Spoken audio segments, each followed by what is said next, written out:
Are we really in danger? Is it really serious? The Limits to Growth, or better known as the Meadows Report, is a report issued for the Club of Rome back in 1972. This text introduced the theoretical foundations of a new movement, called Collapsology.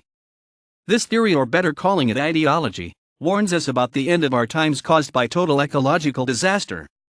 Basically, a simple computer simulation using economic and population growth in a context of limited supply of resources was used to simulate the consequence of interactions between the Earth and human systems. Two of the scenarios showed the overshoot and collapse of the entire system by the mid to latter part of the 21st century. The trend identified using the output from that old simulation are unfortunately still valid when looking at today's data. We are still on the same fatal path. Peak oil may not be happening as expected back in 1972, but alarming curves are matching observed data so far. In the early 2000s, the same theme was back again with the book Collapse from Jared Diamond.